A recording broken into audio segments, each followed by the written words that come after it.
Wah, langitnya cantik banget. Sepanjang sejarah, manusia telah mencari-cari kehidupan antar bintang dan planet di dekat bumi. Tapi rupanya, ruang angkasa juga punya mata. Peradaban nun jauh di sana kemungkinan sedang mengawasi bumi. Dan kita memang nggak tahu pasti kebenarannya sih. Tapi menurut klaim para saintis, minimal ada 29 planet jauh yang penghuninya sedang mengawasi kita.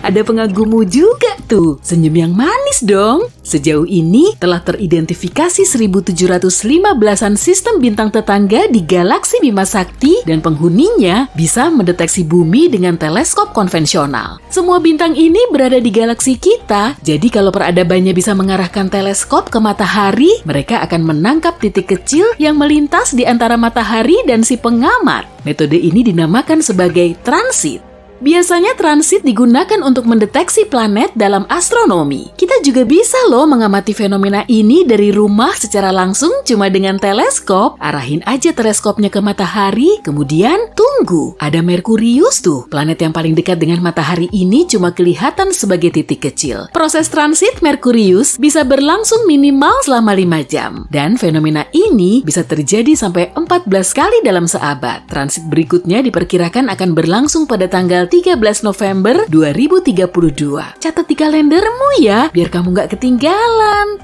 Kita juga bisa melihat Venus, planet kedua dari matahari. Tapi karena jaraknya lebih jauh dari Merkurius, transitnya juga lebih jarang. Terakhir, planet ini teramati pada tahun 2004 dan 2012. Transit berikutnya diperkirakan akan terjadi pada tahun 2117 dan 2125. Wah, masih lama banget ya.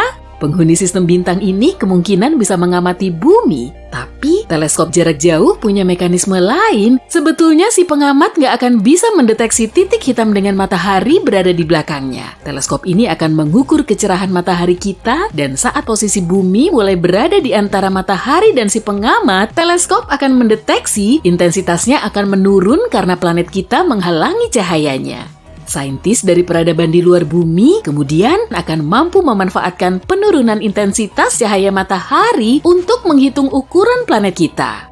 Tapi dari 1700-an sistem bintang ini, gak semuanya punya kehidupan. Ilmuwan telah memilahnya lagi menjadi 29 planet di dekat sang bintang. Planet ini berpotensi laik huni karena ukurannya kurang lebih sebesar bumi dan berada dalam zona laik huni dari bintang induknya. Berarti jaraknya gak terlalu mepet dan suhunya gak terlalu ngebul untuk mendukung terbentuknya kehidupan. Airnya juga gak langsung menguap karena jaraknya gak terlalu jauh, suhunya juga gak terlalu dingin, dan airnya gak berwujud es. Jadi kita bisa berasumsi kalau di sana ada peradaban, mengingat bahwa air merupakan unsur penting bagi proses terbentuknya kehidupan.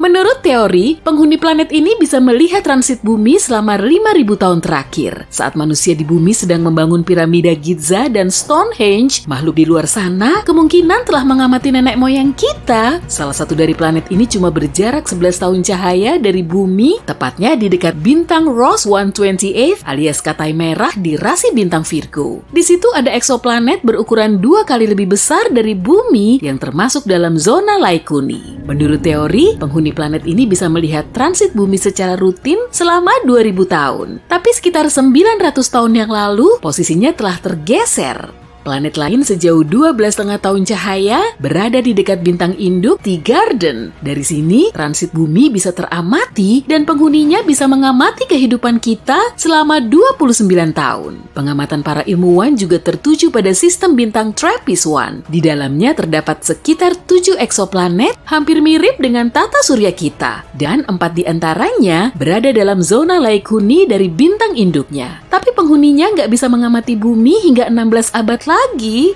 Meski begitu, kita masih bisa nyoba berinteraksi dengan semua planet ini karena jaraknya cukup dekat dan bisa menangkap sinyal radio dari bumi. Gelombang radio bisa menembus ruang angkasa dengan kecepatan cahaya, dan planet kita telah memancarkan sinyal radio secara non-stop sejak tahun 1895. Jadi, bumi kita sangat bising dengan spektrum radionya. Kalau ada planet yang dihuni peradaban cerdas dalam jarak 125 tahun cahaya, sinyal radio kita pasti sudah sudah sampai di tujuan. Tapi masalahnya, kita juga perlu nunggu hampir selama itu untuk mendapat balasannya. Belum lagi, mereka cuma memanfaatkan sinyal radio dalam waktu yang relatif pendek. Saat ini pun, kita lebih banyak memakai Bluetooth dan serat optik daripada radio, kecuali untuk laporan lalu lintas. Lama-lama semua sinyal radio ini juga akan lenyap. Peradaban di luar bumi yang menggunakan komunikasi radio pasti memiliki teknologi maju. Tapi bisa juga kehidupan di luar angkasa sana jauh berlainan dari asumsi kita. Sinyal radio sudah sampai di planet tersebut, tapi penghuninya nggak bisa menerimanya. Dan saat mereka bikin antena untuk menerima sinyal radio kita malah sudah nggak memancarkannya lagi. Meski begitu, para ilmuwan terus berupaya untuk mengirim sinyal radio terenkripsi ke ruang angkasa agar bisa berkomunikasi dengan peradaban di luar bumi. Pada tahun 1974, mereka telah mengirim pesan Arecibo ke medium antar bintang. Kalaupun memang ada peradaban yang memahami pesan itu, mereka akan melihat bentuk kotak seperti ini.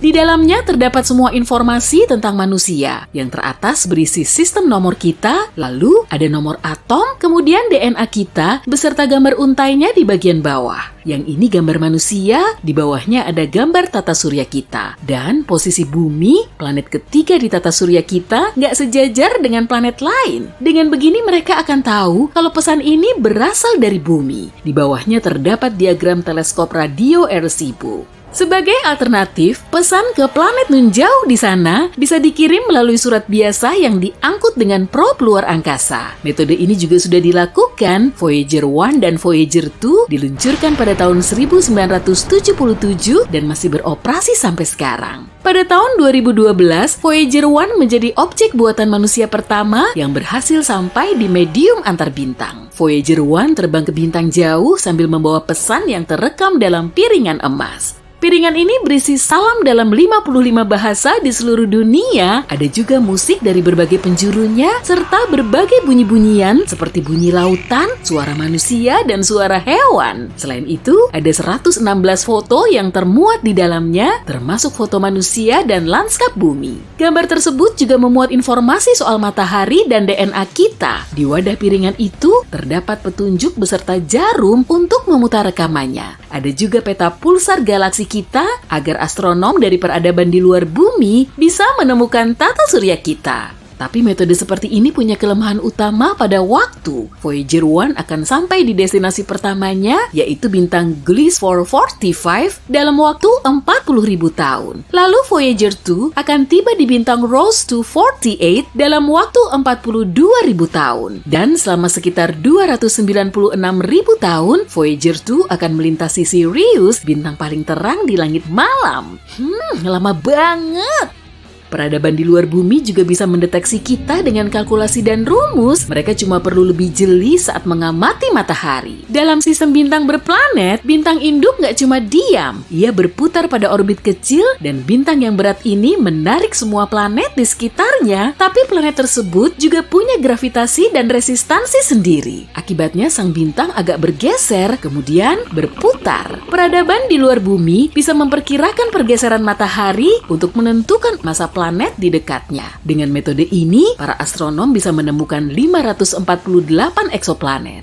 Semisal kita nyoba berkomunikasi dengan eksoplanet di sekitar bintang terdekat kita, Proxima Centauri. Di situ memang ada eksoplanet, tapi radiasi dari bintang induknya bisa menghancurkan semua rupa kehidupan di permukaannya. Kalaupun kita mendapatkan sinyal balasan, komunikasinya akan berlangsung super lelet, bahkan paling lambat sepanjang sejarah karena pengirimannya selama 4,2 tahun. Dan kita perlu nunggu 4,2 tahun lagi untuk dapat balasannya. Baru kemudian kita bisa menindaklanjutinya.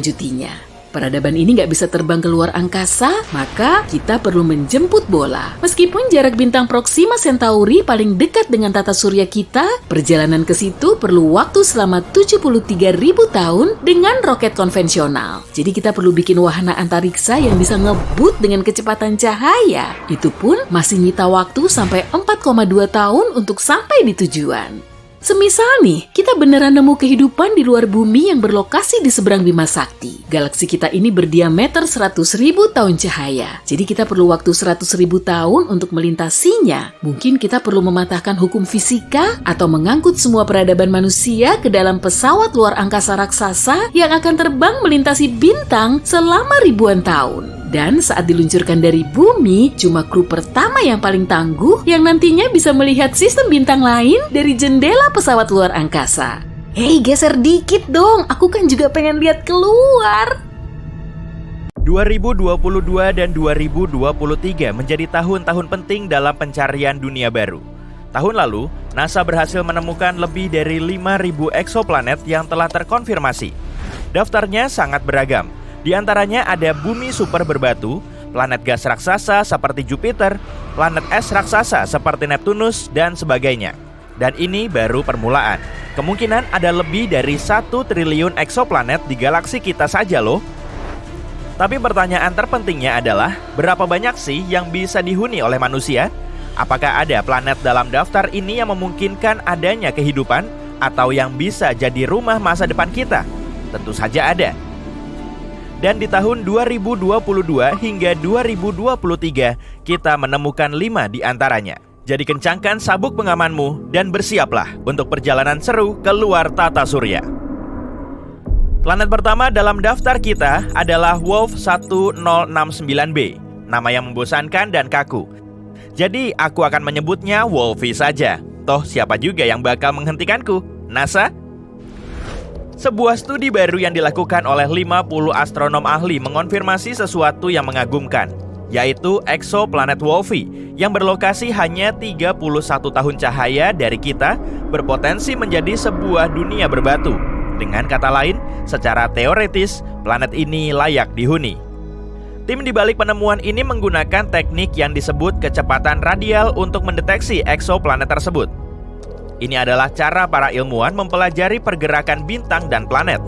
Seperti halnya saat bermain lempar tangkap bola dengan temanmu, saat dia melempar bola ke arahmu, kamu bisa melihat bolanya semakin mendekatimu. Itu mirip kecepatan radial. Ketika sebuah planet bergerak ke arah kita, planet tersebut membuat bintang yang di orbitnya tampak mendekat ke arah kita. Ketika planet bergerak menjauhi kita, planet itu pun juga membuat bintangnya tampak lebih jauh. Para ilmuwan bisa menggunakan informasi ini untuk mengetahui aktivitas planet dan seberapa besar ukurannya. Dan begitulah cara mereka menemukan Wolfie. Eksoplanet ini diperkirakan seukuran bumi dan masanya 1,5 massa bumi. Planet ini mengorbit bintang Katai Merah yang akan kita sebut sebagai Ibu Wolfie. Tapi ada fakta menarik nih. Wolfie mengorbit di dalam zona layak huni bintangnya, yang berarti ada kemungkinan air dalam wujud cair bisa ditemukan di permukaannya. Ini seperti mendapatkan jackpot eksoplanet. Oh, andai saja aku punya tiket. Studi ini memperkirakan jika Wolfie memiliki atmosfer seperti bumi, suhu di sana bisa mencapai 12 derajat Celcius, yang berarti air dalam bentuk cair bisa menggenang di sisi siang planet tersebut. Tapi kekurangannya adalah eksoplanet ini terkunci pasang surut pada bintangnya, yang artinya sisi yang sama selalu menghadap ke bintang. Bayangkan saja, satu sisi planet selalu disinari oleh kehangatan bintang induknya, sedangkan sisi satunya lagi berada dalam kegelapan abadi. Seperti masa SMP. Cuma bercanda kok. Tim di balik penemuan ini yakin kalau planet ini sangat layak untuk diteliti lebih lanjut. Tapi kita mungkin harus menunggu 10 tahun lagi untuk mendapatkan jawabannya. Sementara itu, kita hanya perlu terus mencari di langit dengan teleskop dan berharap yang terbaik. Planet berikutnya adalah TOI 700e. Apa ya nama panggilan yang bagus? NASA baru saja menemukan planet baru yang akan mengguncang galaksi kita. Wah, sepertinya bakal seru nih.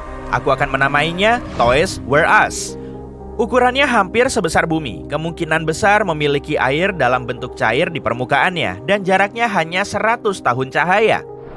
Tentunya kita belum bisa melakukan perjalanan ke sana, tapi ini sudah cukup dekat dalam gambaran besarnya. Toys Were Us merupakan planet keempat dalam tata suryanya dan memiliki orbit yang pendek, yaitu hanya 28 hari untuk mengitari bintang induknya. Setidaknya kamu akan berulang tahun setiap bulan. Hore! Penemuan kali ini dilakukan dengan metode transit.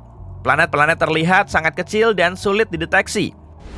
Tapi ketika berada di depan bintangnya, planet akan menghalangi sebagian cahaya yang datang darinya sehingga cahaya yang tampak sedikit lebih redup. Begitu planet bergerak menjauh, bintang akan kembali menjadi lebih terang. Jadi untuk menemukan planet ini, para ilmuwan mengamati dengan seksama apakah kecerahan cahaya bintangnya berubah. Kalau iya, berarti ada planet yang sedang bermain petak umpet dengan kita. Begitulah cara ilmuwan menemukan Toys Were Us. Misi TESS yang menemukannya. Misi ini menemukan 66 eksoplanet baru dan 2.100 kandidat lainnya yang masih menunggu untuk dikonfirmasi. TESS selama ini sibuk mencitrakan 75% bagian langit. Benar-benar efisien ya. Toys Were Us berada di zona layak huni yang optimis, terletak di antara planet C dan D, tapi mungkin saja planet ini terkunci pasang surut, sama seperti Wolfie. Jadi, kita mungkin harus puas dengan air yang hanya berada di satu sisi planet. Penemuan Toys Were Us merupakan prospek yang menjanjikan untuk pengamatan lanjutan di masa depan, dan ini menunjukkan potensi TESS untuk menemukan eksoplanet yang lebih kecil lagi di masa depan. Siapa tahu, suatu hari nanti TESS akan menemukan rumah baru bagi manusia di antara bintang-bintang, atau setidaknya tempat liburan baru. Selanjutnya, ada si kembar GJ1002b dan GJ1002c.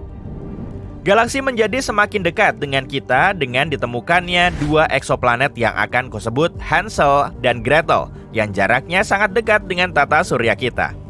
Benar, kedua planet mirip bumi ini jaraknya kurang dari 16 tahun cahaya, atau hanya satu lompatan dalam istilah luar angkasa. Sebagai perbandingan, Proxima Centauri b merupakan eksoplanet dengan massa paling mendekati bumi dengan jarak 4,2 tahun cahaya. Jadi, kedua tetangga baru ini termasuk yang paling dekat dengan kita. Keduanya mengitari bintang Katai merah yang massanya hampir 1/8 massa matahari. Cukup dingin dan redup ya, tapi nggak apa-apa, karena kedua planet ini berada sangat dekat dengan bintangnya. Hansel membutuhkan waktu 10 hari untuk mengitari bintang induknya, sedangkan Gretel butuh waktu sekitar 21 hari. Berarti lebih sering ulang tahun, ya kan? Penemuan ini didapat oleh tim ilmuwan internasional dan bukanlah sesuatu yang mudah. Tim tersebut harus bekerja sama dengan dua instrumen, yaitu espresso dan Carminis. Hasilnya, sebuah cafe latte. Bukan. Yang mereka dapatkan adalah pengukuran yang sangat akurat, sampai-sampai kamu bisa menghitung jumlah kawah di permukaan planetnya. Hebatnya lagi, planet-planet tersebut berada di zona layak huni bintang induknya dan memiliki ukuran yang sangat pas, sehingga menjadi kandidat sangat bagus untuk dilakukan studi atmosfer di masa depan. Ketua penelitian mengatakan bahwa alam sepertinya ingin menunjukkan pada kita kalau planet serupa bumi itu sangat umum. Dengan penemuan ini, kita sekarang tahu ada 7 planet dalam sistem keplanetan yang berada cukup dekat dengan matahari. Siapa sangka tetangga kita bisa begitu ramah? Kesimpulannya, penemuan Hansel dan Gretel merupakan lompatan besar bagi umat manusia. Jadi, mari kita angkat segelas H2O atau apapun yang bisa diminum di eksoplanet dan ayo rayakan. Planet terakhir dalam daftar kita adalah LP890-9c yang akan kusebut Bob. Bumi super yang berada sekitar 98 tahun cahaya ini kira-kira 40% lebih besar daripada bumi tempat tinggal kita.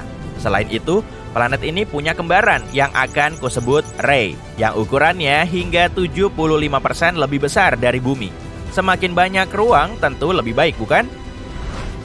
Kedua planet ini mengitari bintang Katai merah. Sayangnya, Ray cukup panas karena suhunya diperkirakan mencapai 123 derajat Celcius. Jadi, jangan disentuh ya. Saudaranya Bob berada di zona lain. Ayo naik! Aku udah nyiapin tur keliling planet dekat bumi. Mari kita mulai dari Merkurius, planet terkecil di tata surya. Pada siang hari, suhu di permukaan planet ini bisa mencapai 430 derajat Celcius. Dan pada malam hari, suhunya bisa turun hingga minus 180 derajat Celcius. Suhu di sini sangat ekstrim karena planet ini tidak punya atmosfer. Sebagai gantinya, Merkurius punya eksosfer tipis. Itulah salah satu alasan kenapa Merkurius tidak bisa dihuni. Suhu dan radiasi matahari terlalu ekstrim bagi organisme apapun untuk bertahan hidup di sana. Sekarang, mari bayangkan cara untuk hidup di Merkurius. Lantas, seperti apa kehidupan di sana? Permukaan Merkurius mirip bulan. Seiring waktu, meteorit meninggalkan banyak bekas di sana. Tak seperti permukaan bulan, Merkurius berwarna coklat keabu-abuan. Sekarang, lihat ke atas.